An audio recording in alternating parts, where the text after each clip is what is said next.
எழுதுறாங்க.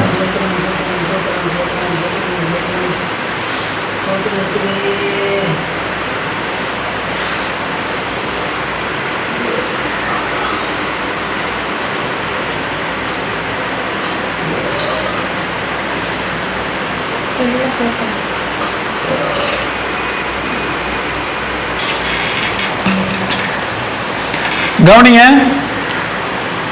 119ஆம் சங்கீர்த்தனத்துல 49-50 வசனங்களை படிச்சோம். நீர் என்னை நம்ப பண்ணின வசனத்தை உமது அடியனுக்காக நினைத்தருளும், அதுவே சிறுமையில் எனக்கு ஆறுதல், உடைய வாக்கு என்னை வீர்ப்பித்தது.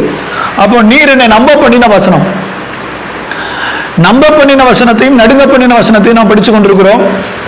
தாவீது சொல்றான், ஆண்டவரே நீர் என்னை நம்ப பண்ணின வசனம் எனக்கு சிறுமையில் ஆறுதலா இருந்தது. பழைய ஏற்பாட்டு புத்தகத்துல யாக்கோப்பு குறித்து படிச்சுக்கிறோம். யாக்கோப்பினுடைய மூலமாகத்தான் வம்சங்கள் எல்லாம் ஆசீர்வதிக்கப்படுகிறது. 12 கோத்திரங்களுக்கு கோத்திர பிதாவாக யாக்கோப்பு மாற்றப்படுகிறான். தேவ பிள்ளைகள் அவன் சொல்றான், ஆண்டவர் அவனை அந்த இடத்தை விட்டு புறப்படப்படும் போது அவனுக்கு ஒரு வார்த்தை கொடுத்து அனுப்புகிறார். நான் நீ சுகபத்திரமா திரும்ப கொண்டு வருவேன், அப்போ நீ எனக்கு பொருத்தனை செலுத்துவாய், அப்படி எல்லாம் சொல்லி அவனை அனுப்புறார். கேட்டீங்களா? அந்த வார்த்தை தான் இந்த மாதத்தில் நம்ம வாக்குத்தத்த வசனமாக நம்ம படித்தோம். ஆதியாகமம் 28ஆம் அதிகாரத்தை திருப்புங்க. எல்லாருக்கும் தெரிஞ்ச வசனம் கூட. இந்த யாக்கோப்பினுடைய சிறுமைப்பட்ட நேரத்தில் அவனை நம்ப பண்ணின ஒரு வசனத்தை காட்டுறேன். உங்களுடைய வாழ்க்கையிலும் சில வார்த்தைகள் உங்களை நம்ப பண்ணி கொண்டிருக்கும். அதே மாதிரி யாரெல்லாம் சிறுமைப்பட்டு இருக்கிறீங்களோ பாருங்களேன், யாக்கோப்பு எழுத ஆதியாகம புத்தகம் 28ஆம் அதிகாரத்தில் 14ஆம் வசனத்தை பாருங்க. உன் சந்ததி பூமியின் தூளத்தனையே இருக்கும், நீ மேற்கையும் கிழக்கையும் வடக்கையும் தெற்கையும் பரம்புவாய், உனக்குள்ளும் உன் சந்ததிக்குள்ளும் பூமியின் அம்சங்கள் எல்லாம் ஆசீர்வதிக்கப்படும். நான் உன்னோட இருந்து நீ போகிற இடத்திலெல்லாம் உன்னை காத்து இந்த தேசத்திற்கு உன்னை திரும்பி வர பண்ணுவேன், நான் உனக்கு சொன்னதை செய்யும் அளவு உன்னை கைவிடுவதும் இல்லை என்றார். பாருங்க, கர்த்தர் 13ஆம் வசனத்துல பாத்தீங்கன்னா, அதற்கு மேலாக கர்த்தர் நின்று இந்த வார்த்தைகளை பேசுறார். உன் தகப்பனாகிய ஆசீர்வதிக்கிறான். ஏனென்றால் அவன் உடன்பிறப்பாகிய ஏசாவுக்கு பயந்து இவன் வீட்டை விட்டே ஓட போகிறான். தாயின் தகப்பன் அவன் அனுப்பி வைக்கிறாங்க. இதுவரைக்கும் அந்த பாதையில் அவன் போய் வந்த பழக்கமே கிடையாது. வனாந்தரத்தின் பாதையில போய் கொண்டிருக்கிறான். நடந்த காரியத்தை பாருங்க. அவன் தலையனுக்கு கல்லை வைத்து படுத்திருக்கிறான். தாய் தகப்பனோடு இருந்து வாழ்ந்தவன் தான் இந்த யாக்கோப்பு. அவன் கூடார வாசின்னு எழுதப்பட்டிருக்கு, அவன் குணசாலின்னு எழுதப்பட்டிருக்கிறது. அவன் ஒரு நாளும் தாய் தகப்பனை விட்டு பிரிந்திருக்கிற அனுபவம் அவனுக்கு இல்லை.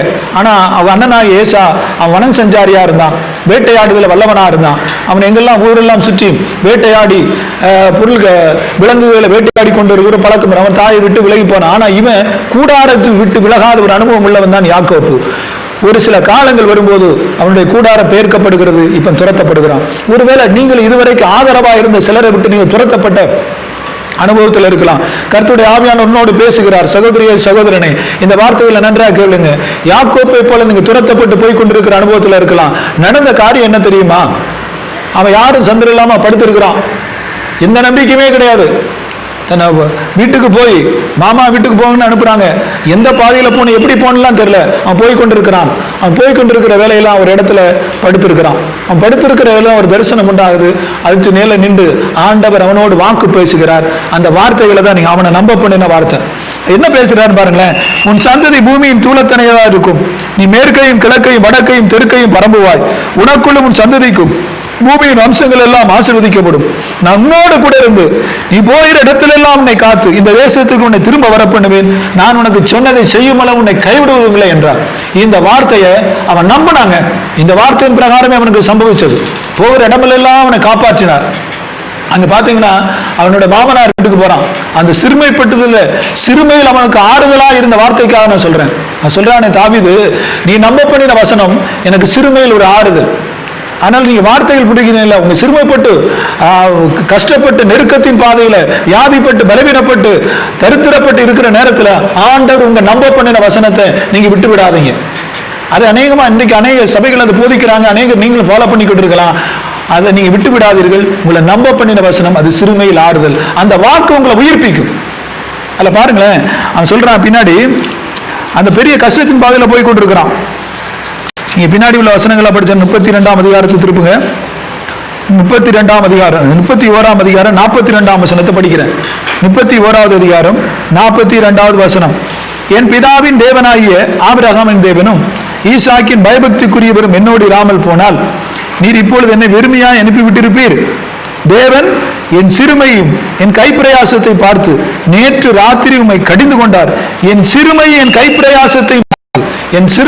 கைப்பிரயாசத்தையும் பார்த்து உண்மை கடிந்து கொண்டார் என்று தன் மாமனாரிடத்துல பேசுறான். தேவ பிள்ளைகளே, நீங்க சிறுமைப்பட்டு போட்டிருக்க காரியத்தை தேவன் பார்க்கிறார்.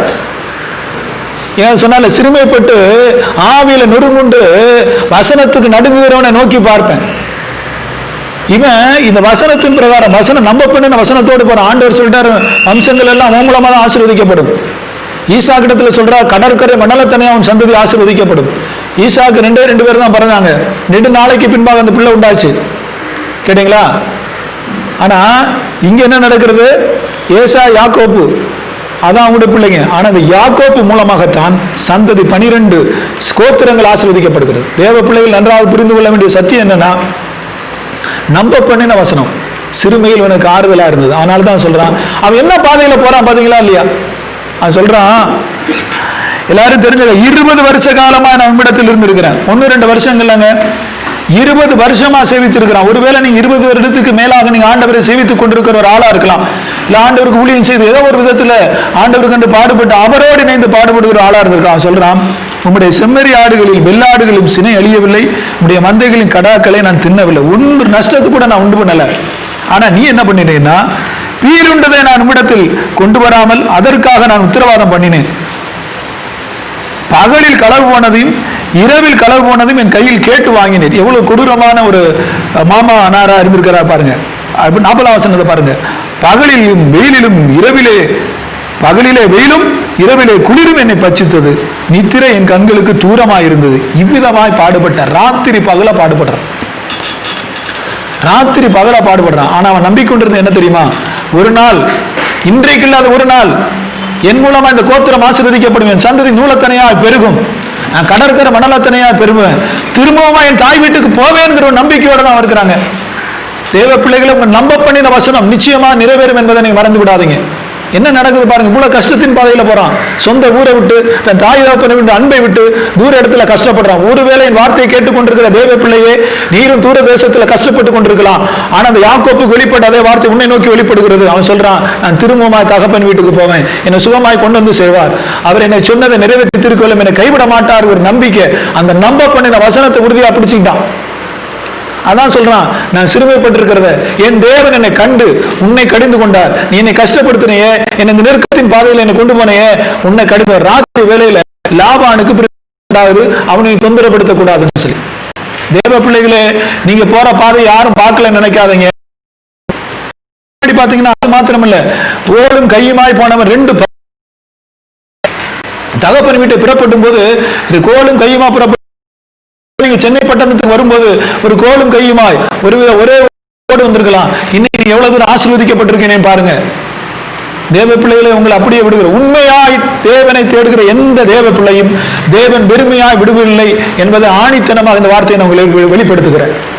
உண்மையாய் தேவனை தேடக்கூடிய எந்த ஒரு தேவ பிள்ளையும் ஆண்டவர் வெறுமையா விட பன்மடங்காய் ஆசீர்வதிப்பார் என்பதற்கு நாங்களும் சாட்சி, தேவ வசனமும் சாட்சியா இருக்கிறது நீங்க புரிஞ்சு கொள்ளணும். ஒருவேளை உங்களுடைய வாழ்க்கையில எனக்கு எந்த ஆசீர்வாதம் வரலையே, நான் தேவனை தான் பின்பற்றி கொண்டிருக்கிறேன் அப்படின்னா, உங்களுடைய வாழ்க்கையை நீங்க தீர உள்ளான மனுஷனை ஆராய்ஞ்சு பாருங்க, எங்காவது தப்பு இருக்கா என்று. தேவ பிள்ளைகள் உண்மையாய், நான் சொல்றேன், உண்மையாய் தேவனை தேடுகிற எந்த தேவ பிள்ளைகளுக்கும் அவர் நன்மை செய்கிறவராக இருக்கிறார். நன்மை இல்ல, பலத்த நன்மையை செய்து கொண்டிருக்கிறார். அதுல எந்த மாற்று கருத்தும் இல்லை. இந்த யாக்கோப்பை தான் அவன் ஏமாற்றணும் தான், ஆனா அந்த வார்த்தையை நம்பிக்கொண்டிருக்கிறான். 2 விதமா ஆசீர்வதிச்சுட்டாங்க. பெண்ணு போய் ஆசீர்வதிச்சு லாபான் வீட்டில் சம்பாதித்து இத்தனை கோத்திரங்களோடு போய் திரும்ப வாரான். 12 பிள்ளைகளுக்கு தகப்பனா புறப்பட்டு வாரான். இல்ல திரும்ப வரும்போது அவன் பயப்படுறான் ஏசாவுக்கு. ஏசா ஏற்கனவே ஏமாற்றிட்டேன், என்னை அடிச்சிருவான், என்னை கொன்றுவான். அப்பந்தான் அவன் சொல்லக்கூடிய அப்பவும் அந்த வார்த்தையை தாங்க நம்புறான். பாருங்க, 32ஆம் அதிகாரம் திருப்புவாங்க. 32ஆம் அதிகாரத்துல 11-12 வசனங்களை படிக்கிறேன். ஆங்கிலத்தில் 12ஆம் வசனத்தை படிங்க. ஆதியாகமம் 32:12 11-12 படிக்கிறேன் பாருங்க. என் சகோதரனாகிய ஏசாவின் கைக்கு என்னை தப்புவியும், அவன் வந்து என்னையும் பிள்ளைகளையும் தாய்மார்களையும் முறியடிப்பான் என்று அவனுக்கு நான் பயந்திருக்கிறேன். ஆனா அவன் சொல்றான் 12ஆம் வசனம், தேவரீரோ நான் உனக்கு மெய்யாகவே நன்மை செய்து உன் சந்ததியை எண்ணி முடியாத கடற்கரை மணலை போல மிகவும் பெருக பண்ணுவேன் என்று சொன்னீரே என்றார்.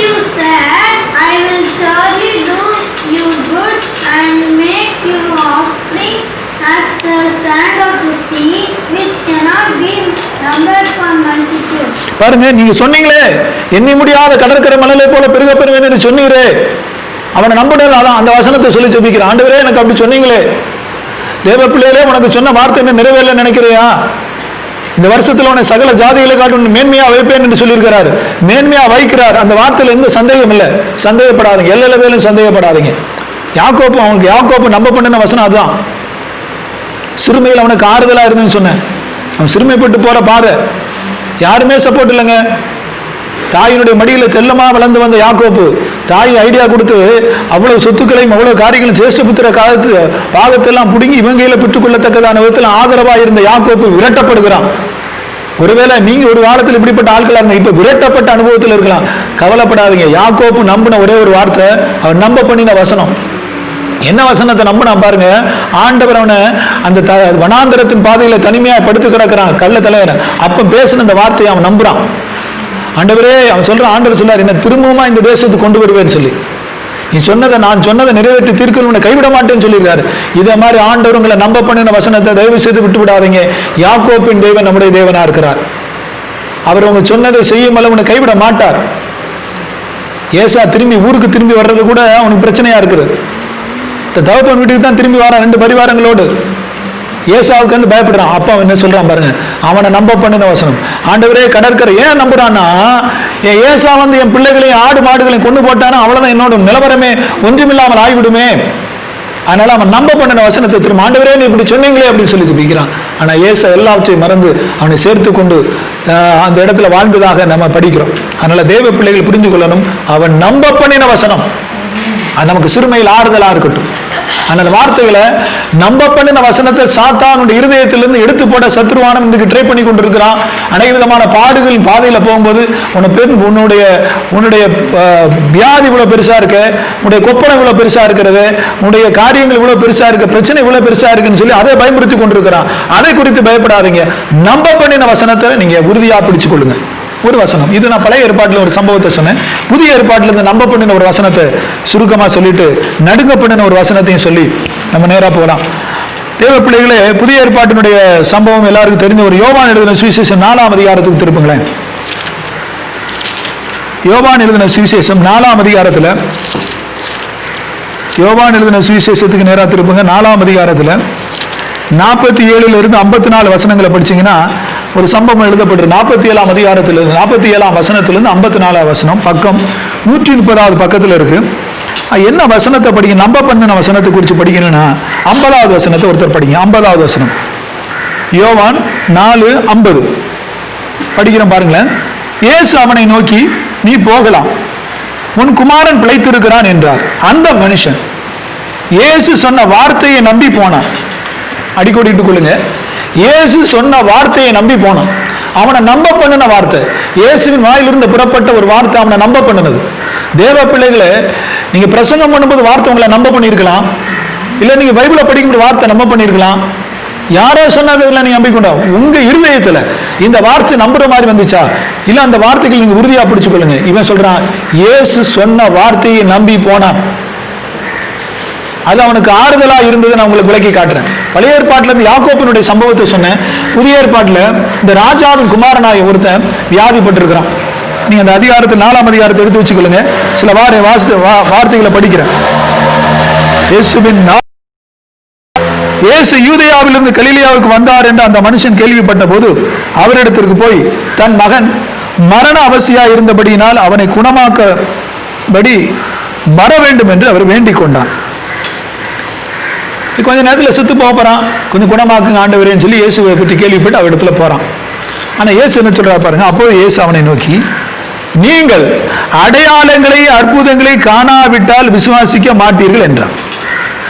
இயேசு என்ன சொல்றாரு, நீங்க அற்புதத்தை அடையாளத்தையும் பார்த்தா தான் என்னை விசுவாசிப்பீங்க. தேவ பிள்ளைகளே, ஆண்டவர் எனக்கு அதை செஞ்சாதான் அவரை நம்புறீங்களா? வார்த்தை வெளிப்படுவது விரும்பினது, வார்த்தையை நம்புங்க. வார்த்தை நிறைவேற நாட்கள் ஆகலாம். ஆனா இவன் என்ன செஞ்சான் தெரியுமா? மரண அவசியாக தான் அவங்க தன் மகன் இருக்கிறான். ஆண்டவர் வேற உடனே வந்து சோமரத்தில் இவர் சொல்றாரு, போய் வந்து இவர் வீட்டை தேடி போய் கார் பிடிச்சு போன. அவன் ஒண்ணுமே சொல்லுங்க, இருக்கிற இடத்துல சொல்றாரு, சுகமாக்குறேன்னு கூட சொல்லல. என்ன சொல்றாரு? நீங்க அற்புதத்தை பார்த்தா தான் நீங்க நம்புவீங்க. இப்படி ஒருத்தர் சொன்னா எப்படி இருக்கும்? உங்க பிள்ளை கொஞ்ச நேரத்தில் சாக கிடக்குறான், நீங்க போய் உங்க ஊழியக்காரர்கிட்ட போய் கேட்குறீங்க, பாஸ்டர் வந்து ஜெபம் பண்ணுங்க, நீங்களாம் அற்புதத்தை பார்த்தா தான் நம்புவீங்க, உங்களுக்கு வேலையே இல்லை அப்படின்னு ஏதாவது உங்க ஊழியக்காரர் சொன்னா என்ன என்ன என்ன எப்படி நினைப்பீங்க? ஏசு அந்த வார்த்தையை சொல்றாருங்க. நம்ப தகுந்த ஒரு வார்த்தையே இல்லை. ஆனா அடுத்த லைன்ல சொல்றாரு பாருங்க, அதற்கு ராஜாவின் மனுஷன், ஆண்டவரே என் பிள்ளை சாகிறதற்கு முன்னே வர வேண்டும் என்றார். அப்ப கூட அவனுக்கு நம்பிக்கை இல்லை. நீ வந்தா தான் சுகப்படுத்த முடியும், இந்த நம்பிக்கையில தான் இருக்கிறான். சிலர் எதிர்பார்ப்புகள், உங்களை எதிர்பார்ப்புகள் வேறங்க. நீங்க எதிர்பார்ப்பு விதத்தில் ஆண்டவர் செய்வார் என்று எதிர்பார்க்காதீங்க. எதிர்பார்த்திருக்கிற நன்மை வரும். ஆனா நீங்க இப்படி செய்வாரு அப்படி செய்வார்னு எதிர்பார்க்குறீங்க. எனக்கு ஒரு ஆபீஸ்ல இருந்து லெட்டர் வந்துடும், எனக்கு ஒரு வேலையில ப்ரொமோஷன் ஆயிரும், அப்படி இப்படி நீங்க எதிர்பார்க்குறீங்க. உங்களை செய்ய வேண்டிய விதங்கள் வித்தியாசமான விதங்களா இருக்கும். இது அவருடைய வாழ்க்கையில சம்பவம். அவனை நம்ப பண்ணிடுவாங்க. பாருங்களேன், 50ஆம் வசனம், இயேசு அவனை நோக்கி, நீ போகலாம், உன் குமாரன் பிழைத்து இருக்கிறான். செத்து போயிருக்க அப்புறம் கொஞ்ச நேரத்தில் செத்து போறான். இயேசு என்ன சொல்றாரு? உன் குமாரன் பிழைத்து இருக்கிறான். அந்த மனுஷன் இயேசுவினுடைய வார்த்தையை நம்பி போறான். அவனை நம்ப பண்ணின வார்த்தை, அவனை நம்ப பண்ணின வசனம், என் குமாரன் பிழைத்து இருக்கிறான். தேவ பிள்ளை நன்றா புரிஞ்சு கொள்ளுங்க, என் குமாரன் பிழைத்து இருக்கிறான். இது யாரும் எழுதப்படல, இயேசுவை நம்பினவனா நம்பாதவனா எழுதப்படல. ஆனா வார்த்தையை வசனத்தை நம்புறான். உங்களை நம்ப பண்ணின வசனம் சிறுமையில் ஆறுதல். அவனுக்கு ஆறுதல் வேற யாரும் இல்லை. தன் பிள்ளை கொஞ்ச நேரத்தில் சாக போறான். என்ன நடக்குது பாத்தீங்களா இல்லையா? அப்ப சொல்றான் பாருங்களேன், எப்படி நடந்ததுன்னு பாருங்களேன். அவருடைய ஊழியக்காரர் அவனுக்கு எதிர்கொண்டு வந்து, உங்களுடைய குமாரன் பிழைத்திருக்கிறான் என்று அறிவித்தார்கள். இவன் போயிட்டான், நம்பி போயிட்டான். நம்பி போனான்னு இருக்கு. அவன் போகையில், நல்லா புரிஞ்சு கொள்ளுங்க, அவன் போகையில இயேசு சொன்ன நேரத்தில் அங்க குணமாச்சா இவனுக்கு எல்லாம் தெரியவே தெரியாது. ஆனா அவன் நம்பினது வார்த்தையை. இப்போ ஒரு வார்த்தை புறப்படுது, நீங்கள் ஆலயத்தை விட்டு வீட்டுக்கு புறப்படும் வீட்டுல போகும்போது இந்த அதிசயத்தை காண்பீர்கள் அப்படின்னா, நீங்க போகையில் அப்படி செய்தியை கேள்விப்படலாம். இதாங்க நடந்தது. ஆனா அவன் என்ன எதிர்பார்த்தான்? இந்த இயேசு நம்ம கூட வருவாரு, நம்ம வீட்டுல வந்து கை வச்சு ஜெபம் பண்ணுவாரு, என் பிள்ளை உயிரோடு எழும்புவான். அப்படி அல்ல. நீங்க எதிர்பார்க்கிற விதத்தில் அதிசயங்கள் அற்புதங்கள் நடக்காது. அவருடைய அதிசயங்கள் அற்புதங்களும் வித்தியாசமானவர்கள். எவ்விதத்திலும் அவர் சொன்ன வார்த்தையை நிறைவேற்றுவார். அவர் வார்த்தையினால் சொன்னதை கரங்களினால் நிறைவேற்றுகிற தேவன் என்பதை நீங்க மறிந்து கொள்ளணும். நல்லா புரிஞ்சு கொள்ளுங்க. என்ன சொல்றாருன்னா, வார்த்தையை நம்பி போனான். இதான் நீங்க புரிஞ்சு கொள்ள வேண்டியது. என் வசனத்தை நம்பினது போல, இவன் யாருன்னே தெரியாது. யாக்கோப்பு கோத்திர பிதா, அவன் நம்பருக்கு வாய்ப்பு. இவன் யாருன்னே தெரியாது. அவன் என்ன சொல்றான்? வசனத்தை நம்பி போறான், அந்த வார்த்தையை நம்பி போறான். நீங்க போவீங்களா? நீங்க போக வேலைக்காரன் சுசமா அப்படின்னு சொன்னா நீங்க எத்தனை தடவை உங்க ஊழியக்காரர் திட்டிட்டு போயிருப்பீங்க. என் பிள்ளை கஷ்டப்படுறான்னு சொல்லி வந்து பார்த்து ஜெபிக்க சொன்னா அந்த பாஸ்டர் வரல கூட சொல்லியிருப்பீங்க. ஆனா அந்த வார்த்தையை நம்பி போனானே, அப்ப கூட சுகம் நடக்கும் என்பதை நீங்க புரிஞ்சு கொள்ளணும். பாத்தீங்கன்னா போயிட்டான். போயிட்டு இருக்கும்போது ஒரு செய்தி வருது, உன் பிள்ளை மகன் பிழைத்து இருக்கிறான். அவன் கேட்கிறான், எப்ப பிழைச்சான்? பாருங்களேன், 52ஆம் வசனம். அப்போது எந்த மணி நேரத்தில் அவனுக்கு குணமொன்று ஆயிற்று என்று விசாரித்தான். அவர்கள் நேற்று 7ஆம் மணி நேரத்தில் ஜுரம் அவனை விட்டது என்றார்கள். எந்த மணி நேரத்தில் அவனுக்கு குணம் உண்டாயிற்று? எப்பமா அவனுக்கு சுகம் உண்டாயிடுச்சு? அவன் சொல்ல 7ஆம் மணி நேரத்தில். 7ஆம் மணி நேரம் இயேசு இடத்துல பேசிக்கொண்டு அதே நேரமும். அதனால தான் இந்த வார்த்தையை கேட்டுக்கொண்டிருக்கிற உங்க வீட்டில் வந்து ஜெபிச்சா தான் விடுதலை உண்டாகும். இவங்க நினைக்காதீங்க. இந்த வார்த்தைகளை கேட்டுக்கொண்டிருக்கும் போது அதே நிமிஷத்தில் அதே நேரத்தில் எத்தனை பல மைல் தூரத்தில் இருந்தாலும் உங்களை சுகமளிக்க என் தேவன் வல்லவராக இருக்கிறார். யாருக்கு அப்படின்னா, அந்த வார்த்தையை நம்பினவர்கள், அந்த வார்த்தையை நம்பினவர்களுக்கு. நம்ப பண்ணின வசனம். இந்த ராஜாவின் குமாரனுக்கு நம்ப பண்ணின வசனம் தெரியுமா? உன் மகன் பிழைத்திருக்கிறான். இதாங்க வசனம். அவன் மகன் பிழைத்திருக்கிறான் என்ற வசனத்தை நம்பி போறான். அந்த நம்ப பண்ண வசனம் என்ன நேரத்தில் இயேசுவின் வாயிலிருந்து புறப்பட்டோ அதே நேரத்தில் சுகம் உண்டாயிடுச்சு. அல்லேலூயா. அதனால புரிந்து கொள்ளுங்க, இதாங்க ஆண்டவர் செய்த 2வது அற்புதம். சிலருக்கு 2வது அற்புதம் என்ன? முதல் செய்த அற்புதம் தான் தெரியும். கானாவூர்ல தண்ணீரை ரசமா மாற்றினார் என்று கடைசி வசனம் சொல்லுது. என்ன செய்றாங்க? இதுல என்ன அறிஞ்சு கொள்ள இன்னொரு சத்தியம் என்னன்னா, ஆங்கில வேதாந்தத்தில் முதல்ல பிலீவ் நிலை இருக்கு, அப்புறம் ஃபெய்த் நிலை இருக்கு. ஆனால் தமிழில் ரெண்டுமே விசுவாசம் நிலை இருக்கு. 53ஆம் வசனத்தை பார்த்தீங்கன்னா, உன் குமாரன் பிழைத்திருக்கிறான் என்று இயேசு தன்னுடனே சொன்ன மணி நேரம் அதுவே என்று தகப்பன் அறிந்து அவனும் அவன் வீட்டார் எல்லாரும் விசுவாசித்தார்கள். அவனும் அவன் வீட்டாரிலும் விசுவாசித்தார்கள். எல்லாரும். தேவ பிள்ளைகளே, உங்களை நம்ப பண்ணின வசனத்தை நீங்க விசுவாசிச்சு நடந்தீங்கன்னா உங்களுக்கு அற்புதம் நடக்கும். அதன் மூலமா உங்க குடும்பத்தாருக்கு அற்புதம் நடக்கும். நீங்களும் நம்புவீங்க, குடும்பத்தார் எல்லாரும் நம்புவீங்க. இதை கெடுத்துறாதீங்க. உங்க நம்ப பண்ணின வசனத்தை சாத்தான் அசைச்சு கொண்டிருக்கிறான். ஆபிரகாமுக்கு நம்ப பண்ணின வசனம் அசைஞ்சு போச்சு. அதனால தான் ஆகாரோடு சேர்ந்து ஒரு பிள்ளையை உண்டாக்கினான், இஸ்மவேல். அது இன்றைக்கும் தலைவலியாக மாறுகிறது. தேவ பிள்ளைகளே, உங்களை நம்ப பண்ணின வசனத்தில் உறுதியாருங்க. பழைய ஏற்பாட்டில் ஒரு சம்பவத்தை சொன்னேன், புதிய ஏற்பாட்டில் 9 சம்பவத்தை சொன்னேன். யாக்கோபுடைய வாழ்க்கையில நிறைவேற்றினதே தெய்வன் இன்றைக்கு உங்களோட வாழ்க்கையில நிறைவேற்ற வல்லவராக இருக்கிறார். சிறுமையில் அவர் சொன்ன வார்த்தைகள் அவருக்கு ஆறுதலாக இருந்தது. இந்த ராஜாவின் குமாரனுடைய வாழ்க்கையில அவர் சொன்ன வார்த்தை, அவன் நம்ப பண்ணின வார்த்தை, அவருடைய வாழ்க்கையில அவனுக்கும் அவன் குடும்பத்தார் எல்லாருமே அவன் மேல விசுவாசம் வைக்கத்தக்கதான விதத்தில் ஒரு அற்புதம் நடந்தது. ஒருவேளை உங்க குடும்பத்தில் நீங்க மட்டும்தான் இருக்கலாம், நீங்க அவருடைய நம்ப பண்ணின வசனத்தை உறுதியா இருந்தீங்கன்னா அது சிறுமையில் உங்களுக்கு ஆறுதலா இருக்குமானால், அந்த வாக்கு உங்களை உயிர்ப்பிக்குமானால், உங்க குடும்பத்தார் எல்லாரும் இயேசுவின் மேல நம்பிக்கை வைக்கத்தக்கதாக விசுவாசம் வைக்கத்தக்கதான விதத்துல அது ஆசீர்வாதமா இருக்கும். அல்லேலூயா. இதெல்லாம் நீங்க அனுபவிச்சிருப்பீங்க. என்னுடைய வாழ்க்கையில் கூட நம்ப பண்ணின வசனங்கள் நான் சொன்னேன். ஏசாயா 45ஆம் அதிகாரத்தில் 13ஆம் வசனம் சொல்லுகிறது, நான் உன்னை நீதியின்படி எழுப்பினேன், வழிகளெல்லாம் நான் செவ்வைப்படுத்துவேன். நீ என்னுடைய நகரத்தை கட்டி சிறைப்பட்டு போன மக்களை பரிதானம் இல்லாமலும் கிரயம் இல்லாமலும் விடுதலை ஆக்குவா என்ற. இல்ல, அதனால நீங்க எல்லாரும் புரிஞ்சு கொள்ளணும், என்னை நம்ப பண்ணின வசனம். நீ என்னுடைய நகரத்தை கட்டி சிறைப்பட்டு போன மக்களை பரிதானம் இல்லாமலும் கிரயம் இல்லாமலும் விடுதலை ஆக்குவார். ஏசாயா 45ஆம் அதிகாரத்தில் 13ஆம் வசனத்துல திரும்பவும் படிக்கிறேன் பாருங்க. நான் நீதியின்படி அவனை எழுப்பினேன், அவன் வழிகளை எல்லாம் செவ்வைப்படுத்துவேன். அவன் நகரத்தை கட்டி சிறைப்பட்டு போன என்னுடையவர்களை கிரயம் இல்லாமலும் பரிதானம் இல்லாமலும் விடுதலை ஆக்குவான் என்று சேனைகளின் கருத்து சொல்லுகிறார். இந்த வார்த்தையை நம்பின இன்னுமா என்னை ஆசீர்வதிச்சு கொண்டிருக்கிறார். நீங்க உங்களை என்ன வார்த்தை நம்ப பண்ணுகிறதோ அந்த வார்த்தை கண்டிப்பா நிறைவேறும். கேட்டீங்களா? அவர் என்னுடைய வாழ்க்கையில துவக்கத்திலிருந்து செவ்வைப்படுத்தி கொண்டே வராரு, இன்னும் செவ்வைப்படுத்துவார்.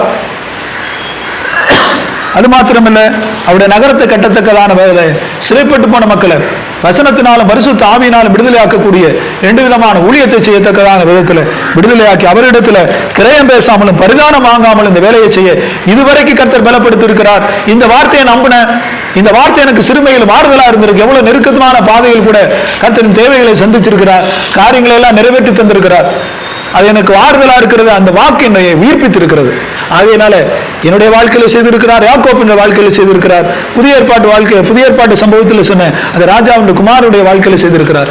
உங்க வாழ்க்கையிலும் அவர் நம்ப பண்ணின வசனம் நிறைவேறும் என்பதுல எந்த மாற்று கருத்தும் இல்லை. நன்றி. அது மாத்திரமல்ல, நல்லா கவனிங்க, இன்னொரு வார்த்தை உங்களுக்கு சொல்றேன். நடுங்க பண்ணின வசனம். தேவ பிள்ளைகளே, நம்பி நீங்க ஏமாந்ததெல்லாம் போதும். நடுங்குறவனை தான் ஆண்டவர் பார்ப்பாரு. நல்லா புரிஞ்சுக்கோங்க. ஆண்டவர் உங்களை பார்க்கணுமா, கர்த்தருடைய கண்கள் உங்க மேல பதிக்கப்படணுமா, நீங்க அவரை நடுங்கணும். நீங்க ஒரு டிராபிக்ல பாருங்க, ஒரு தப்பு பண்ணிட்டீங்கன்னா போலீஸ் அதிகாரி முன்னாடி எப்படி போவீங்க? நடுக்கத்தோடு போறீங்க. ஒரு நடுக்கம் உண்டாகுது. ஏன்னா you are violating the rules, traffic rules. ஆண்டவருடைய சட்ட திட்டங்களை எல்லாம் நீங்க மீறி நடந்துட்டு ஆண்டவருடைய சமூகத்துக்கு வரும்போது எப்படி வரணும்? ஒரு நடுக்க வேண்டாமா தேவ பிள்ளைகளே? நான் இன்னைக்கு 2 காரியங்கள் உங்களுக்கு சொல்ல போறேன். எப்படி உங்க வசனம் என்ன நடுங்க பண்ணின ஒரு வசனத்தையும் வேற வாக்கியத்தில் நடுங்கின வசனத்துக்கு நடுங்கின சிலரையும் உங்களுக்கு காட்டி இந்த ஆராதனையை நான் முடிக்க போறேன். நல்லா புரிஞ்சு கொள்ளுங்க தேவ பிள்ளைகளே, அன்றா அறிந்து கொள்ளணும். வசனத்துக்கு நடுங்குகிற அனுபவம் இன்றைக்கு நாட்களில் சபைகளை குறைந்து கொண்டிருக்கிறது. கர்த்தருடைய வாக்கு அவர் கர்ச்சிக்கும் போது யார் நடுங்காது இருப்பா? இங்க அவர் கர்ச்சிக்கிறார், மகாபரிய தேவன் கர்ச்சிக்கும் போது யார் நடுங்காது இருப்பா? அவருடைய வசனம் சாதாரண வசனம் அல்ல. அந்த வசனத்தை கேட்கும் போது நடுக்க உண்டான கண்டிப்பா ஆண்டவர்களை நோக்கி பார்ப்பார். ஏன் ஆண்டவருடைய பார்வை உங்க மேல பட முடியல? ஆண்டவர் மாத்திரம் உங்களை பார்த்துட்டா போதுங்க. நீங்க சமீபத்தில் ஒரு செய்தியை கேள்விப்பட்டிருப்பீங்க, பாருங்க. எத்தனையோ பேர் அன்னதானம், எத்தனையோ பேர் தானங்கள் பண்ணாங்க, எத்தனையோ பேர் தானம் பண்ணாங்க. எத்தனை பேர் இந்த லாக்டவுன் நாட்களில் ஏழைகளுக்கு உதவி செஞ்சாங்க. ஆனா மதுரையிலிருந்து ஒரு சகோதரி தன் படிப்புக்கு வச்சிருந்தான், அந்த பிள்ளை படிப்புக்கு வச்சிருந்தான் பணத்தை எடுத்து ஏழைகளுக்கு உதவி செஞ்சான். அவங்க சலூன் கடை வச்சிருக்கிறவங்க, அவங்க பெரிய பிரபலமானவர்கள் கிடையாது, யாருக்குமே தெரியாது. எதுக்கு நான் நோக்கி பார்க்கிறது, கருத்துல என்ன நடந்தது, எத்தனை பேர் செஞ்சதெல்லாம் விளம்பரப்ப எத்தனை, ஆனா இவங்க விளம்பரம் கூட படுத்தல. இவங்க செஞ்சதை யாரோ ஒருத்தர் பேஸ்புக்ல கொடுத்து போட்டாங்க. எதுக்கு? இவங்க கஷ்டத்திலே இவங்க மற்றவங்களுக்கு உதவி செய்யறாங்க, அவ்வளவுதான். அவங்க தங்களை பிரபலப்படுத்திக் கொள்ளல. நடந்தது என்ன தெரியுமா?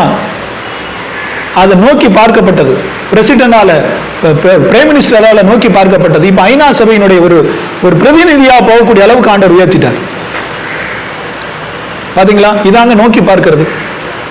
எத்தனை பேர் செஞ்சாங்க? யாரை நோக்கி பார்க்கிறாங்களோ அவங்களுக்கு தான் தயவு கிடைக்குது. அதே மாதிரி எத்தனை பேர் பைபிளை படிக்கல, எத்தனை பேர் இந்த பிரசங்கத்தை கேட்டுக்கொண்டிருக்கலாம். தேவ பிள்ளைகளை யாரெல்லாம் வசனத்தை நடுக்கத்தோடு கேட்டுக்கொண்டிருக்கிறீர்களோ அவங்களை கர்த்தர் பார்க்கிறார். அவர் பார்த்துட்டா போதுங்க, நீங்க எங்கேயோ போயிருவீங்க. எங்க எத்தனை பேர் உதவி செஞ்சாங்க, எத்தனை சிறு பிள்ளைகள் உதவி செஞ்சாங்க. பாத்தீங்கன்னா எத்தனை ஒரு சின்ன பையன் கூட தனக்கு வச்சிருந்த பொருள் எல்லாம் உண்டியல் எடுத்து கொடுத்து ஏழைகளுக்கு உதவினான்னு தான் நான் நியூஸ்ல பார்த்தேன். ஆனா இந்த சிறு பிள்ளையை தன் படிப்புக்காக, மேல் படிப்புக்காக வைத்திருந்த பணத்தை, அப்புறம் மேல் படிப்பு என்ன படிப்போமா படிக்க மாட்டோம் எண்ணம் கூட இல்லாம தைரியமா எடுத்து செலவு பண்ணான். நடந்தது என்ன பாத்தீங்களா? ஆனா இது ஒரு இடம் பைபிள் ஸ்டடியில கூட இந்த விஷயத்தை நான் உங்களுக்கு சொன்னேன். ஆனா இன்றைக்கு அந்த வார்த்தை உண்மையாகி உயர்த்தப்பட்டிருக்கிறார். அவன் வாழ்க்கையில நினைச்சு கூட பார்த்திருக்க மாட்டான். ஐநா சபையில போய் அவ்வளவு பெரிய பெரிய மாநாட்டில் இவ்வளவு பெரிய ஜனத்தின் மத்தியில பெரிய பெரிய பிரதிநிதிகள் மத்தியில பேசுவாளான்னு சொல்லி நோக்கி பார்க்கப்பட்டது, நோக்கி பார்க்கப்பட்டது. அதே மாதிரி இந்த தேவனுடைய உலகத்துல, இந்த ஆவிக்குரிய உலகத்துல ஆண்டவர் உங்களை நோக்கி பார்க்கணும்னா மாவில நெருங்குண்டு வசனத்துக்கு நடுங்கிறவன் ஆண்டவர் நோக்கி பார்க்க. சில வார்த்தையில சில ஆட்கள் உங்களுக்கு காட்ட போறேன். இவர்கள் எல்லாரும் வசனத்துக்கு நடுங்கினவங்க. நீங்க சங்கீதம் 2ஆம் அதிகாரத்துக்குள்ள படிக்கிறீங்களா? படிங்களேன். ஆண்டுடைய சபைக்கு எல்லாரும் தினாவட்டா வராங்க இன்னைக்கு. ஏங்க இப்படிப்பட்ட அனுபவங்கள்லாம் மாறணும். வசனத்தை கேட்கும்போது எளிமை போறான், பிரசங்கம் பண்ணும்போது போடான். வசனம் பிரசங்கப்படும் போது தெய்வாய் நீங்கள் நடுக்கத்தோடு கேளுங்க. 2ஆம் அதிகாரத்தில் படிக்கிறேன் பாருங்களேன். 11ஆம் வசனம், பயத்துடனே கர்த்தரை சேவியுங்கள், நடுக்கத்துடனே கழி கூறுங்கள். ஆங்கிலத்தில் படிங்க. சங்கீதம்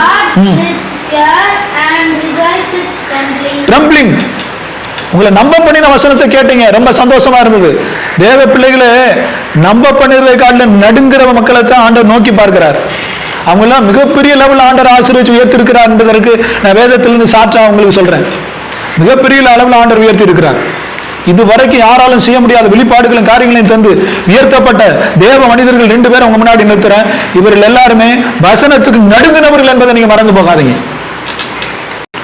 அதனால வசனத்தை கேட்கும்போது நடுங்க, வசனத்தை படிக்கும் போது நடுங்குங்க. ஆண்டவரே இந்த வார்த்தையை படிக்கும் போது நடுக்கம் உண்டாகணும். ட்ரம்பிளிங், ஒரு பயம், நடுக்கம்.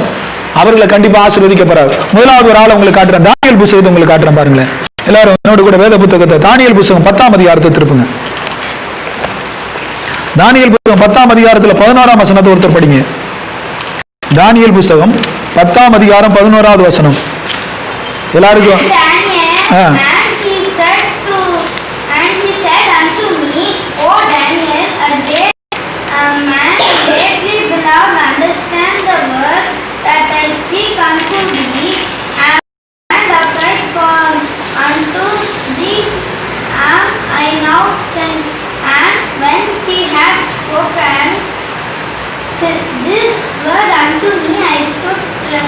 ட்ரம்பிளிங் அப்படின்னு ஆங்கிலத்தில் எழுதிருக்கு. தமிழ்ல படிக்கிறோம் பாருங்க. தானியேல் 10ஆம் அதிகாரத்தின் 11ஆம் வசனம். அவன் என்னை நோக்கி, பிரியமான புருஷனாகி தானியேலே, நான் இப்போது உன்னிடத்தில் அனுப்பப்பட்டு வந்தேன். ஆதலால் நான் உனக்கு சொல்லும் வார்த்தைகளின் பேரில் நீ கவனமா இருந்து கால் ஒன்றி நில். இவ்வளவுதான் அவனுக்கு சொன்ன வார்த்தை. நீ என் வார்த்தையில கவனமா இருந்து கால் ஒன்றி நில். இந்த வார்த்தை அவன் என்னிடத்தில் சொல்கையில் நடுக்கத்தோடு எழுந்து நின்றேன். சில தரிசனங்களை பார்த்து நடுங்குவாங்க, சில சொப்பனங்களை பார்த்து சொல்றாங்களா இல்லையா, அந்த சொப்பனத்தை பார்த்து பயந்து நடுங்கி எழும்பிட்டேன்னு சொல்றாங்க. சில ஜெபிக்கும் போது தரிசனங்களை பார்த்து படுங்கி நான் எடுத்துட்டேன். ஆனா அதை காட்டிலும் இவங்க கூட தரிசனம் உண்டாகி முட்டுக்காய் மேல உள்ள வசனத்தை படிச்சீங்கன்னா நீங்க பாருங்களேன். 7ஆம் வசனம், 10ல் 7ஆம் வசனம். தானியேலாகிய நான் மாத்திரம் அந்த தரிசனத்தை கண்டேன், என்னோட இருந்த மனுஷரோ அந்த தரிசனத்தை காணவில்லை, அவர்கள் மிகவும் நடுநடுங்கி ஓடி விழுந்து கொண்டார்கள். பாருங்க, தரிசனத்தை பார்த்து நடுங்கிறான். தேவ பிள்ளைகளை வார்த்தையை பார்த்து நடுங்குங்க. இந்த வார்த்தையை கண்டு நடுங்கினதான இந்த தானியேல் ஆண்டவருக்கு பிரியமானவன் என்று பெயர் பெறுகிறான். அவன் எப்படி கூப்பிடுறார் பாத்தீங்களா இல்லையா? இந்த தானியேலுக்கு ஒரு வழக்கம் இருந்தது, ஆண்டோடைய வார்த்தையை நடுக்கத்தோடு கேட்கிறவன் அனுப்பும், நடுக்கத்தோடு படிக்கிற ஒரு வழக்கம். இவன் அடிமை. தேவ பிள்ளை நீங்க நினைக்கல, நீங்க சுயாதீனமா நடக்கிறீங்க. இவன் ஒரு நாட்டுல நேபுகாத் நேச்சர் நாட்கள்ல இவன் சிறைச்சாலை ஒரு அடிமையாய் கொண்டு போகப்பட்டவன். அங்க எந்த பேச்சுரிமையே கிடையாது. அடிமைக்கு எந்த பேச்சுமே பேச முடியாது. கல்வியில சிறந்தவர்களை, ஞானத்துல சிறந்தவர்களை நேபுகாத் நேச்சர் கொஞ்சம் பிடிச்சு கொண்டு போய் தன்னுடைய நாட்டினுடைய பாஷைகளை படிக்க வச்சு அந்த நாட்டுல காரியங்களுக்கு உபயோகப்படுத்திக் கொண்டிருந்தான். அடிமை. ஆனா அவனுக்கு ஒரு நம்பிக்கை இருந்தது. அவனுடைய தேவன், தானியேலுடைய தேவன் இருக்கானே, தானியேலுடைய தேவனுடைய வார்த்தைகளை அவன் படிக்கும் போது நடுங்கினான். அவனுக்கு ஒரு வார்த்தை வெளிப்படுது. என்ன வார்த்தை? இந்த வார்த்தைகளை கேட்டு நீ எழுந்து காலோண்டி நில். இதாங்க வார்த்தை. இந்த வார்த்தையை கேட்டவன நடுங்கிறான். இந்த வார்த்தையை கேட்டவன நடுக்க உண்டாகுதா? எழும்பி காலூண்டி நில். ஒருவேளை நீங்க படுத்திருக்கிற ஒரு ஆளா இருக்கலாம், உங்களால நடக்க முடியாத ஒரு ஆளா இருக்கலாம். கர்த்தருடைய வார்த்தையை நீங்க வார்த்தையா விசுவாசிச்சீங்கன்னா, நடுக்கத்தோடு கேட்டீங்கன்னா, எழும்பி காலூண்டி நில், எழும்பி காலூண்டி நில், எழும்பி காலூண்டி நில். அந்த வார்த்தை நிச்சயமா உங்களை நிமிர்ந்து நிற்க பண்ணும். நடுக்கத்தோடு கேட்டான். உங்களுக்கு தெரியுமா, இந்த நடுக்கத்தோடு கேட்ட இந்த தானியேலுடைய இந்த சம்பவம் என்ன தெரியுமா? ராஜா சொல்றான், தானியேல் வழங்குகிற தெய்வம் இருக்கிறார் இல்லையா, அவனுக்கு முன்னாடி எல்லாரும் நடுங்கன்னு எழுதுறான். சத்தியத்தை மீண்டுமா சொல்றேன், நீங்க தேவனுக்கு முன்னாடி, தேவ வார்த்தைக்கு முன்னாடி உங்களை நடுங்க பண்ண ஒரு வசனம் இருந்துச்சுன்னா, நீங்க மற்றவர்களுக்கு சொல்லும் பொழுது உங்களுக்கு முன்னாடி மற்ற மனிதர்கள் நடுங்குவார்கள். நீ மற்றவர்கள் பயப்பட மாட்டேங்காங்க, வேலை ஸ்தலத்தை மற்ற யாரும் அப்படி எல்லாம் நினைக்காதீங்க, குடும்பத்தார் ஒன்றும் கேட்கறது இல்லை அப்படின்னா என்ன அர்த்தம்னா, நாம் தேவனுக்கு முன்னாடி நடுங்காதவர்களா இருப்போம், தேவனுடைய வார்த்தைக்கு நடுங்காதவர்களா இருப்போம். தேவனுடைய வார்த்தையை அல்லல் தட்டுகிற நாட்கள்ல வாழ்ந்து கொண்டிருக்கிறோம். தேவனுடைய வார்த்தையை அப்படி தள்ளிவிடாதீங்க. அந்த வார்த்தையை உங்களுக்கு காட்டுறேனே. ஒரு என்ன வார்த்தை சொல்லி அனுப்புறாங்க, தானியேல் 6ஆம் அதிகாரத்தை திருப்புங்களேன். இவன் வார்த்தைக்கு நடுங்குற ஒரு அனுபவம் இருந்தபடினால 6ஆம் அதிகாரம் 26வது வசனத்தை நான் உங்களுக்கு படிக்கிறேன். தானியேல் புத்தகம்.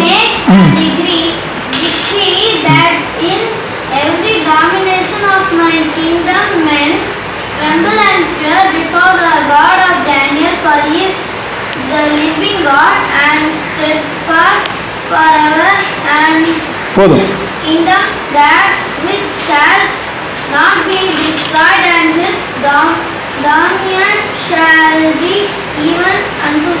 எப்போதும் பாருங்க, 20 தமிழ்ல படிக்கிறேன். என் ராஜ்யத்தின் ஆளுகைக்கு எங்கும் உள்ளவர் யாவருக்கும் தானியேலின் தேவனுக்கு முன்பாக நடுங்கி பயப்பட வேண்டும் என்று என்னாலே தீர்மானம் பண்ணப்படுகிறது. அவர் ஜீவனுள்ள தேவன், அவர் என்றென்றைக்கு நிலைத்திருக்கிறவர், அவருடைய ராஜ்யம் அழியாது, அவருடைய கர்த்தத்துவம் முடிவு பரியந்தம் இருக்கும். எங்க தானியேல் கர்த்தருடைய வார்த்தைக்கு நடுங்குறான். அந்த தூதனாய் 2 காரியம் அந்த ஆசீர்வாதம், ஆண்டவருடைய வார்த்தைக்கு நடுங்கும் பொழுது ஆண்டவர் நம்ம பிரியமேன்னு சொல்லி கூப்பிடுவார். என் பிரிய புருஷனே அப்படின்னு கூப்பிடுறாரு. பாத்தீங்களா அந்த வசனத்துல எப்படி கூப்பிடுறாரு?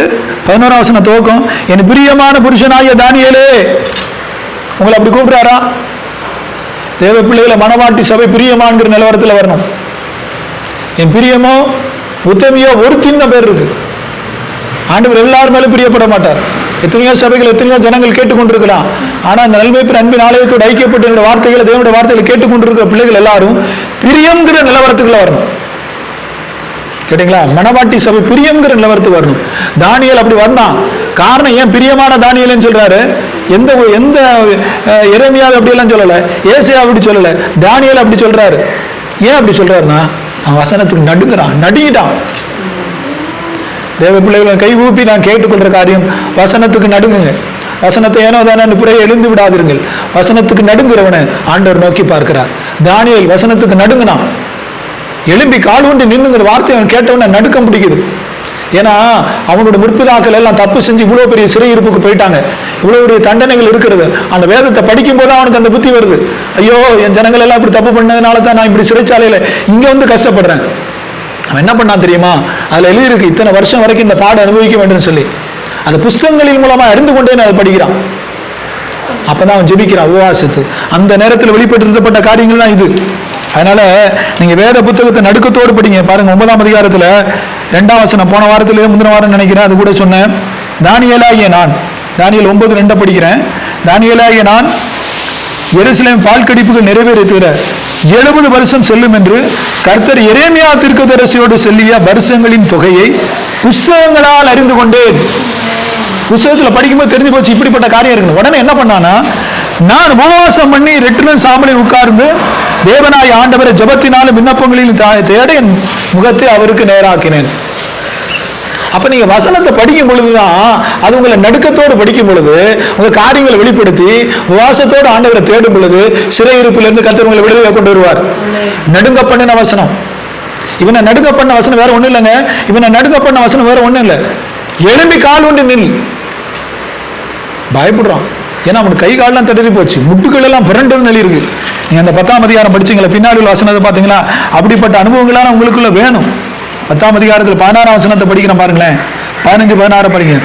இந்த வார்த்தைகளை என்னோடு சொல்லுகையில் நான் தலைகவிழ்ந்து தரையை நோக்கி பேச்சற்று போனேன். 16ஆம் வசனம். அப்போது மனுபுத்திரின் சாயலாய் ஒருவன் என் உதடுகளை தொட்டான். உடனே நான் என் வாயை திறந்து பேசி எனக்கு எதிரே நின்றவனை நோக்கி, என் ஆண்டவனே, தரிசனத்தினால் என் முட்டுகள் எல்லாம் புரண்டன, பலனற்று போனேன், பேச்சும் இல்லை மூச்சும் இல்லை. பயந்த நடுக்கத்தோடு பார்த்துருக்கீங்களா? இல்லை, பெரியவர்கள் முன்னாடி எவ்வளோ பயத்தோடு நடுக்கத்தோடு இருக்கிறோம். ஆபீஸ்ல இருந்தீங்கெல்லாம் பாரு பிள்ளைங்க எல்லாம் அவங்களுடைய சேர்மன் முன்னாடி போறது எப்படி தைரியமாக போவாங்க, நடுக்கத்தோடு போவாங்க. தேவ பிள்ளைகளே நன்றாக புரிந்து கொள்ளணும். வசனத்துக்கு நடுங்குங்க. ஆண்டவரை நோக்கி பார்க்கிறாருங்க. ஆவில நொறுங்குண்டு, ஆவில நொறுங்குண்டு, சிறுமைப்பட்டு ஆவில நொறுங்குண்டு. தாவீது தப்பு பண்ணனான். அவனுக்கு நாத்தான்கிற ஒரு தீர்க்கதரிசி மூலமா, தீர்க்கதரிசி மூலமாக ஒரு வார்த்தை வெளிப்பட்டது. அவன் என்ன சொல்லி ஜெபிச்சான் பார்த்தீங்க? 51ஆம் சங்கீதத்துல, ஆண்டவரே, நறுங்குண்டதுமான இருதயத்தினை புறக்கணியிருந்தான். அவனுக்கு அப்பதான் இந்த கான்ட்ராக்ட் ஸ்பிரிட் அப்படின்னால நொறுங்கி போயிட்டான், ஆவில நொறுங்கி போயிட்டான். ஆண்டவரை புறக்கணிக்கலங்க. நோக்கி பார்த்தார், தாவீதை நோக்கி பார்த்தார். கொலை செய்தவன், விபச்சாரம் செய்தவன் நோக்கி பார்த்து அவனை ராஜ்யத்துல பெரிய அதிபதியாய் மாற்றி அவனை மீண்டும் அவனுடைய ராஜ்யபாரத்தை தூக்கி நிறுத்தின தெய்வம்.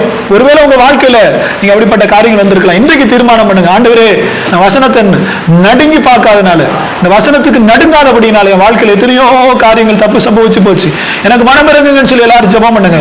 நிச்சயமா அவங்களை தூக்கி நிறுத்துவார். தானியேல் மாத்திரம், இவன் தானியேல் ஒரு பெரிய தீர்க்கதரிசி. இனி வரக்கூடிய காரியங்களை குறித்து, இன்றைக்கு நடக்கிற காரியங்களை குறித்து வெளிப்பாடோடு எழுதினவன் தான் தானியேல் புஸ்தகம். வெளிப்பாடு புஸ்தகம் தானியேல் புஸ்தகத்தின் ஒரு ஒருமைப்பாடு இருக்கிறது. பழைய ஏற்பாட்டில் இனி சம்பவிக்க போற காரியங்களை குறித்து தானியேல் எழுதி வச்சிருக்கிறான். புதிய ஏற்பாடு காலத்தில் இனி நடக்கக்கூடிய காரியங்களை குறித்து பரிசுத்த யோவான் எழுதி வச்சிருக்காரு. 2 புஸ்தகத்துக்கும் ஒருமைப்பாடு இருக்கிற அவ்வளவு பெரிய வெளிப்பாடுகள். இனி சம்பவிக்க போற காரியங்களை கர்த்தர் உங்களுக்கு வெளிப்படுத்தணுமா? நீங்க செய்ய வேண்டிய காரியம், கர்த்தருடைய வசனத்துக்கு நடுங்குங்க. அந்த வசனத்தை பைபிளை கையில் எடுக்கும் போதே நடுங்குங்க. ராபா தாலா சாந்து ராபா கதா தியாந்தலா நடுங்கி படிங்க. இன்னொரு சம்பவத்தை கூட நான் உங்களுக்கு சொல்றேன். புதிய ஏற்பாடுல, பழைய ஏற்பாடுல ஒரு சம்பவம் சொன்னேன், புதிய ஏற்பாடுல ஒரு சம்பவத்தை படிக்க போறோம். எல்லாரும் தெரிஞ்ச ஒரு காரியம், சவுலை குறித்து படிக்கிறோம். அப்போஸ்தலர் நடவடிக்கைகள் 9ஆம் அதிகாரத்துல. இவர்கள் எல்லாம் வசனத்துக்கு நடுங்கினவங்க. தானியேல் புஸ்தகம் வெளிப்பாட்டுல மிக சிறந்த புஸ்தகம். அது முத்திரை போடப்பட்டிருக்கு. அநேகருக்கு இன்னைக்கு விளக்கம் சொல்ல முடியல. அதே மாதிரி புதிய ஏற்பாட்டில் அநேக நிருபங்களை எழுதினவன் தான் சவுலாய பவுல் என்று பின்னாடி பெயர் பெற்ற சவுல். அப்போஸ்தலர் நடவடிக்கைகள் 9ஆம் அதிகாரத்துல அவனுக்கு ஒரு வார்த்தை புறப்படுகிறது, நடுங்குறான். அப்போஸ்தலர் நடவடிக்கைகள் 9ஆம் அதிகாரத்துக்கு எல்லாரும் தெரிஞ்ச வசனம் 6ஆம் வசனத்தை ஒருத்தர் படிங்க. அப்போஸ்தலர் நடவடிக்கைகள் 9ஆவது அதிகாரம் 6ஆவது வசனம். Trembling, said, Lord, what wilt thou have me to do? And the Lord said unto him, Rise and go into the city, and it shall be told. பாருங்க, அவன் நடுங்கி திகைத்து, ஆண்டவரே, நான் என்ன செய்ய சித்தமா இருக்கிறீர் என்றான். நடுங்கி திகைத்து ஒரு வார்த்தை பேசுறான். அவனை நடுங்க பண்ணது என்னது? முந்தின வசனம் 5ஆம் வசனம். ஒரு ஒளி வந்தது, வானத்திலிருந்து ஒளி வந்தது, சுற்றி பிரகாசித்து கீழே விழுந்துட்டான். 5ஆம் வசனத்தை படிக்கிறேன் பாருங்களேன். அதற்கு அவன்,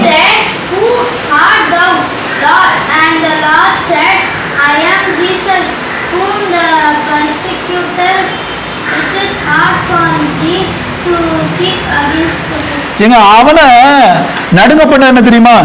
நீ துன்பப்படுத்துகிற இயேசு நானே, முள்ளில் உதைக்கிறது உனக்கு கடினமாம். இந்த வார்த்தை அவனை நடுங்க பண்ணிருச்சு. இந்த வார்த்தையை கேட்டுக்கொண்டிருக்கிற தேவ பிள்ளைகளை, உங்களை நோக்கி இந்த வார்த்தை வருது. நீங்க எத்தனை பேர் நடுங்குறீங்களே தெரியலையோ. முள்ளில் உதைக்கிறது கடினம். நீ துன்பப்படுத்துகிற கிறிஸ்து நான் தான். நீ சபைக்கு வந்து கொண்டிருக்கிற, ஆனா கர்த்தரை துன்பப்படுத்திக்கிட்டு இருக்கிற. நீ அவிசுவாசமான வார்த்தைகளை பேசும்போது நீ துன்பப்படுத்துகிற. நாம தான் கஷ்டப்படுறேன் நீ சொல்லி விடுற. ஆண்டவர் சொல்லாரு, நீ கஷ்டப்படும் போது உன்னோடு கூட இருக்கிறேன் என்று. நீ கஷ்டப்படும் போது நான் உன்னோடு கூட கஷ்டப்படுறேன்னு எழுதப்பட்டிருக்கிறது. தேவ பிள்ளைகளை நன்றாக புரிந்து கொள்ளுங்க. இந்த சவுல் கிறிஸ்தவர்களை அழித்து போட முடியாது. பத்திரத்துல கையெழுத்து போட்டது, அந்த பத்திரத்தை கையில் எடுத்துக்கொண்டு குதிரை மேல பறந்து கொண்டிருக்கிறான். அப்ப சம்பவிச்சதான். அப்ப வெளிப்பட்ட வார்த்தைக்கு நடுங்குறாங்க. என்ன நடுங்குறான்? என்ன வார்த்தையை கேட்டு நடுங்குறான் தெரியுமா? முள்ளில் உதைக்கிறது கடினமாகுமே, நீ துன்பப்படுத்துகிற கிறிஸ்து நான் தாங்கிறார். இந்த வார்த்தையை கேட்டவங்க நடுக்க முடிச்சிருச்சு. இன்றைக்கு இந்த வார்த்தை உங்களை நோக்கி புறப்படுது. நீ துன்பப்படுத்துகிற கிறிஸ்து நான் சொன்ன எத்தனை பேர் தைரியமா நடுங்க முடியுது? சொல்ல முடியுமா? ஆண்டவரே, நான் உன்னை துன்பப்படுத்த மாட்டேன். ஆண்டவருக்கு பிரியமா நடக்கிற கூட்டங்கள் சபையில குறைஞ்சிட்டே வராங்க. சடங்காச்சாரங்கள் பெருகி போச்சு. ஏன் நாம் இவ்வளவு தான் ஒரு இக்கட்டான காலத்துல போயிட்டோம் தெரியுமா? சடங்காச்சாரங்கள் பெருகி போச்சு. சபைகளை துன்மார்க்கங்கள் பெருகி போச்சு. குடும்பங்களில் துன்மார்க்கங்கள் பெருகி போச்சு. தேவ பிள்ளையே, ஆண்டவர் உங்களையும் என்னையும் அறிவிக்கிறது, என் வசனத்துக்கு நடுங்கிறவன. இவன் நடுங்கி போய் ஆண்டவர்கிட்ட கேட்கிறான், ஆண்டவரே நான் எப்போயா அப்படின்னு சொன்ன உடனே தான் நீ போ, உனக்கு அறிவிக்க வேண்டியது. இந்த வார்த்தைக்கு நடுங்கினா பாத்தீங்களா? இந்த வார்த்தைக்கு நடுங்கின அந்த சவுல் புதிய ஏற்பாட்டில் அநேக புத்தகங்களை எழுதி அநேக சபைக்கு ஆசீர்வாதங்களை பெற்றுக்கொண்டு அநேக வெளிப்பாடுகளை பெற்றுக்கொண்டு ஒரு ஆசீர்வதிக்கப்பட்ட மகனாய் வளர்ந்து வந்தா என்பதற்கு வேதம் சாட்சி சொல்லுகிறது. வசனத்துக்கு நடுங்கின ஒரு சவுல். உங்களுக்கு இந்த வார்த்தை புறப்படுகிறது, நீ துன்பப்படுத்துகிற கிறிஸ்து நான் தான், முள்ளின் மேல உதைக்கிறது கடினம். ஆனால் இன்னைக்கு தீர்மானம் பண்ணுங்க, ஆண்டவரே இந்த வசனத்துக்கு முன்னாடி நடுங்கிறேன், நான் உண்மை துன்பப்படுத்த மாட்டேன். என்னோட வாயினாலும் உண்மை துன்பப்படுத்த மாட்டேன். என் செயலினாலும் உண்மை துன்பப்படுத்த மாட்டேன். என்னோட பார்வையினாலும் உண்மை துன்பப்படுத்த மாட்டேன். என்னை கண்டு நீ மகிழத்தக்கதான விதத்துல நான் வாழ்வேன்னு சொல்லி நீங்க செய்யணும். இவன் வைராக்கியம் உள்ளவங்க, இவன் சபை வைராக்கியம் உள்ளவன். இவன் கொலை செஞ்ச, இவன் வந்து சபை வைராக்கியத்துக்காக கொலை செஞ்சவன். கொலை செய்வதற்கு உடந்தையா இருந்தவன் சபை. அவனை வார்த்தை நடுங்க பண்ணினது. தேவ பிள்ளைகளே, வேத வார்த்தையை புறம்பே எரிந்து விடாதீங்க. இந்த வார்த்தையை நன்றாக கவனிங்க. டைம் ஆனபடி நான் சுருக்கமா முடிக்கிறேன். ஒரு சில வார்த்தைகளை சொல்லி நல்லா புரிந்து கொள்ளுங்க. இந்த சவுல் இன்றைக்கு ஏகப்பட்ட புத்தகங்கள் எழுதலாம். பின்னாடி உள்ள அப்போஸ்தலர் நடுவில் தோன்ற பின்னாடி உள்ள நிறைய புத்தகங்கள் மூலமா எழுதப்பட்டிருக்கிறது. காரணம் என்னன்னா, இவன் நடுக்கம் உள்ளவனா இருந்தான். அதனால பயத்தோடு நடுக்கத்தோடு ஒவ்வொரு நிருபத்தையும் எழுதுறான். ஒவ்வொரு சபைக்கு லெட்டர் எழுதும்போது பயத்தோட நடுக்கத்தோடு எழுதுகிறான். ஏன்னா இவன் வசனத்துக்கு நடுங்கினவன். நீங்களும் வசனத்துக்கு நடுங்கிறவளா இருந்தீங்கன்னா நீங்க மற்றவங்களுக்கு ஒரு ஆசீர்வாதமா மாறுவீங்க. ஏன் மற்றவர்களுக்கு ஆசீர்வாதமா மாற முடியலைன்னா, நம்ம வசனத்துக்கு நடுங்கா இருக்கிறோம். ஆண்டவருடைய பார்வை நம்ம மேல படலை. ஆண்டவருடைய பார்வை நம்ம மேல படும் பொழுது, அவர் நம்மளை நோக்கி பார்க்கும்போது, நீங்க அவரை நோக்கி பார்த்தா முகம் பிரகாசம் அடைந்தீங்க. பைபிள் சொல்லுது, அவரை நோக்கி பார்த்தோம், அவருடைய முகங்கள் வெக்கப்பட்டு போகல, மாறாக பிரகாசம் அடைஞ்சது. சரிங்களா? அவர் உங்களை நோக்கி பார்க்கிற ஒரு அனுபவம் இருக்குது. அவர் உங்களை நோக்கி பார்க்கணும்னா சிறுமைப்பட்டு ஆவில நொறுங்க, வசனத்துக்கு நடுங்க. கடைசியா என்னுடைய வாழ்க்கையில சம்பவிச்ச ஒரு காரியத்தையும் கூட சொல்லி நான் முடிக்கிறேன். என்னை கூட நடுங்கும். அநேகர் வசனத்தை கேட்காம போறாங்க. துவக்க நாட்கள்ல, இந்த மார்க்கமே தெரியாத அலைந்த நாட்கள்ல, ஒரு நாள் கன்வென்ஷனுக்கு போயிருந்த நாட்கள்ல, எல்லாரும் வேண்டா விருப்போடு ஒரு கூட்டத்தில் போய் உட்கார்ந்து கொண்டிருந்த வேளையில பிரசங்கியார் ஒரு பிரசங்கம் பண்ணார். அவரு லூக்கா எழுதின சுவிசேஷத்துல இருந்து இயேசுவினுடைய பிறப்பை குறித்து அவர் பிரசங்கம் பண்ணி கொண்டிருக்கிறார். அவர் சொல்றாரு, வலது பக்கத்தில் ஒரு கல்லனும் இடது பக்கத்தில் ஒரு கல்லனுமா இருக்கிறான். அந்த கல்லர்கள் நடுவிலே இயேசு தொங்கிக் கொண்டிருக்கிறார். அந்த நேரத்தில் அவர்கள் பேசின வார்த்தைகளை சொல்லி அவர் பிரசங்கம் பண்றாரு. பாருங்க, 41ஆம் வசனம், லூக்கா 23:41 எடுத்து பிரசங்கம் அப்படி அந்த வசனங்களை சொல்லிட்டே வர்றார். நாமோ நியாயப்படி தண்டிக்கப்படுகிறோம், நாம் நடப்பித்தவைகளுக்கு தக்க பலன் அடைகிறோம், இவரோ தகாத என்றும் நடப்பிக்கவில்லையே என்று அவனை கடிந்து கொண்டு இயேசுவை நோக்கி, ஆண்டவரே நீர் உம்முடைய ராஜ்யத்தில் வரும்போது அடியேனை நினைத்தருளும். இயேசு அவனை நோக்கி, இன்றைக்கு என்னோடு கூட பரதேசில் இருப்பாய் என்று மெய்யாக உனக்கு சொல்லுகிறேன் என்றார். இவன் வாழ்க்கை முழுசும் இந்த பிரசங்கியார் இதை பிரசங்கம் பண்ணிட்டு வராரு. வாழ்க்கை முழுசும் திருடினவன், கொலை செஞ்சவன், கொள்ளையடிச்சவன், தண்டனை அனுபவிச்சு சிறைச்சாலையில கிடக்குறான். தேவ பிள்ளைகளை வார்த்தையில ஒரு நல்ல காரியம் செஞ்சது கிடையாது. ஆனா கடைசி நிமிஷத்துல இவனுக்கு ஒரு சந்தர்ப்பம் கிடைக்குது. ஆண்டவர்கிட்ட கேட்கிறேன், ஆண்டவரே பரதேசில வரும்போது என்னை நினைச்சு கொள்ளுங்கன்னு சொல்லி. என்ன நடக்குதுன்னா, ஆண்டவர் சொல்ல இன்றைக்கு என்னோடு கூட பரதேசியில் இருப்பார்.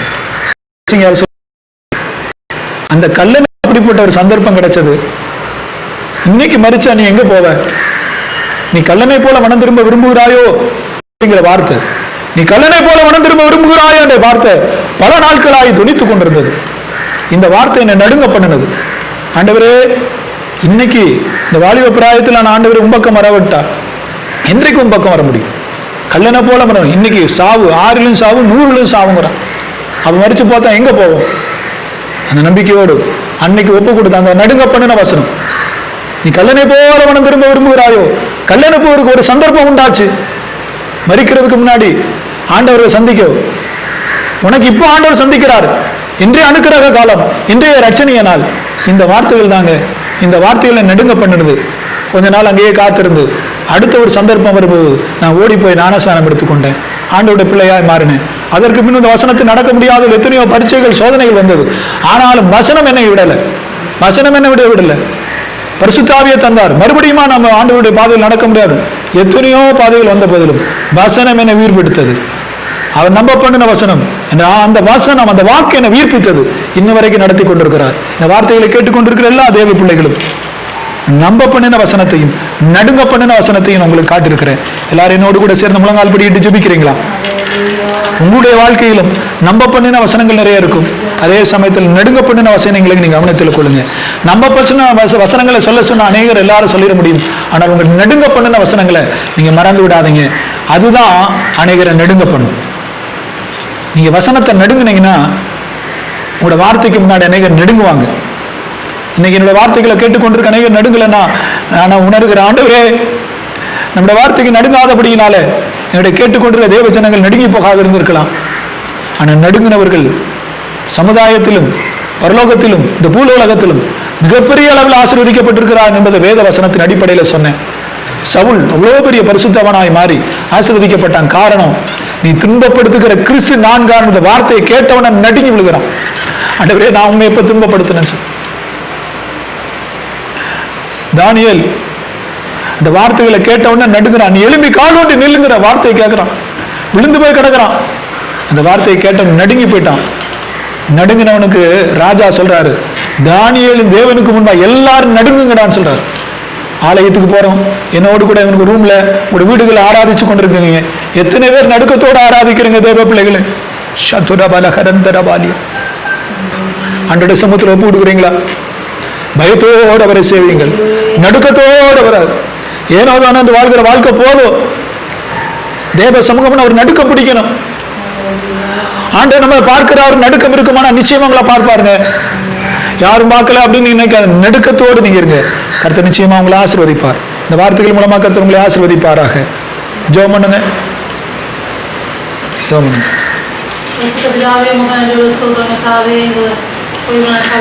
சமூகத்தில் பார்த்துருக்க நீங்களுக்கு உதவிச்சதுடைய நாலு ஸ்தோத்திரம். அந்த கேட்டதான வசனத்தின்படி இந்த நாட்களில் கட்டாவே நீங்கள் நம்ம பண்ணினதான வசனத்தை கட்டாவே நான் மறந்துடாதீங்க. இந்த வார்த்தைகளை நம்பி சாவை நடத்துவதான பாதையில் சந்தோஷத்தோடு எங்களுக்கு உதவி செய்யுங்க.